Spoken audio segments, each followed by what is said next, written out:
Hey everyone, I'm back and I've been actually asked to compare the iPhone 5 versus the HTC One X. So here it is. As always, do enjoy the details and don't forget to give it a thumbs up.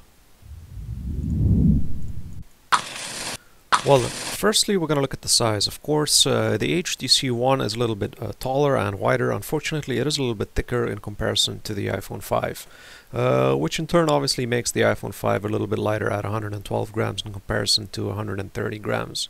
That is around 18 gram difference between the actual two. It's not a big, but at the end of the day the iPhone 5 is just that little bit lighter. Now if we do look at the displays, we do have the 4-inch Retina for the iPhone 5 in comparison to the 4.7-inch for the HTC, which has obviously a bigger screen by 0.7.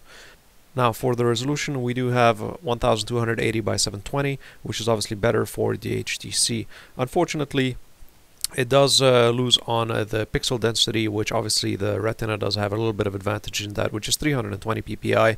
But again, the difference is so small, it's only a difference of around 8 ppi in versus the actual HTC One X. So you can't really tell the difference in terms of the pixel density for both. Now the processor is the A6 in comparison to the Tegra 3, which is the NVIDIA, of course, processor family for the HTC One. And now the iPhone, of course, is dual, while the HTC is at quad.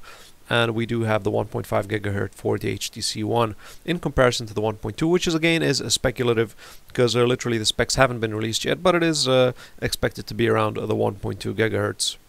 Now RAM, of course, both are the same, including the camera, and the HTC One obviously has a little bit of advantage in terms of the front camera, which is at 1.3 megapixels.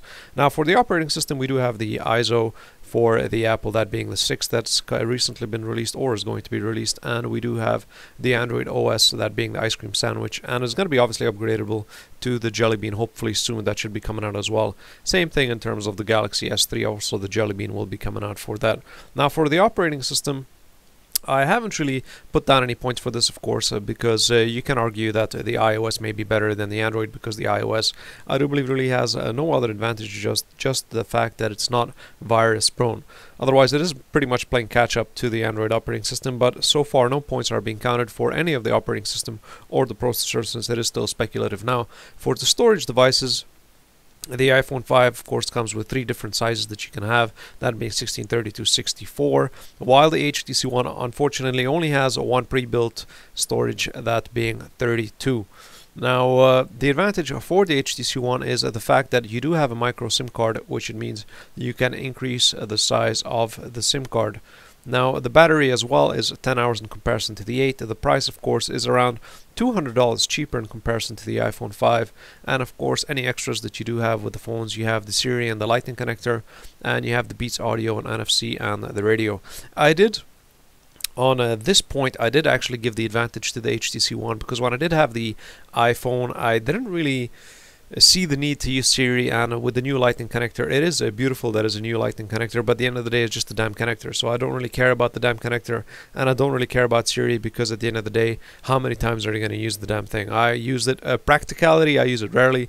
The Android phones obviously also have you can say virtual assistant, but at the end of the day, it might be cool to do it a few times, but at the end of the day, practicality is thrown out of the window, and you don't really need the virtual assistant as much. It's substantially quicker to do it yourself, as half the damn time the thing can't hear you and just doesn't do it properly, or you don't have any 3G, so it doesn't really work.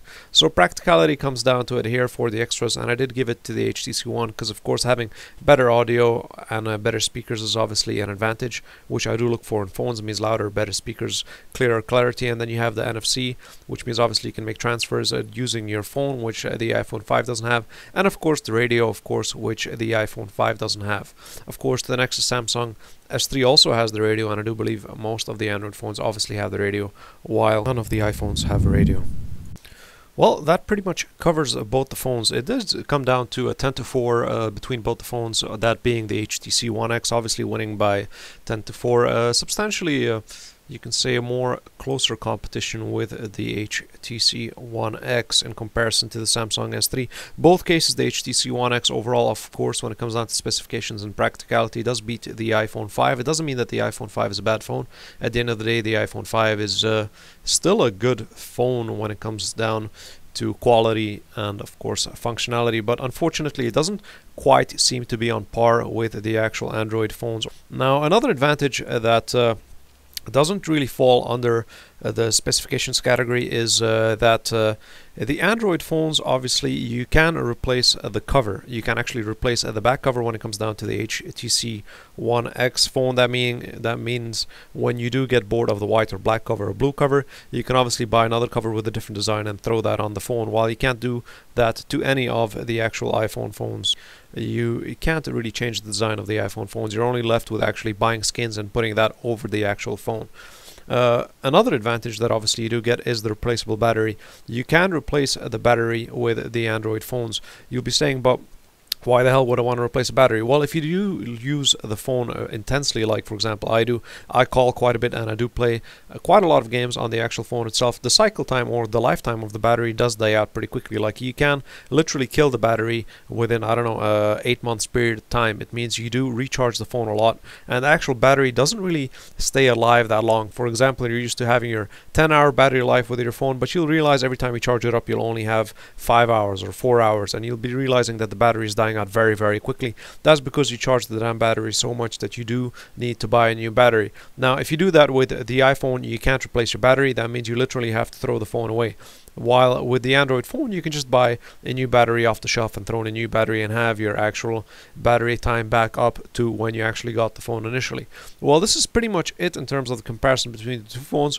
Both phones are great, but I would still go for the HTC One X, and obviously the main thing at the end of the day is it is still $200 cheaper. You do have the SD card, so really there might be a small little dilemma in terms of what storage units to buy, but both cases the iPhone 5, doesn't matter which type of storage or size of memory you're going to pick, it's still going to be more expensive than the HTC One X, while you can obviously buy an SD card and expand the actual memory of the actual HTC phone.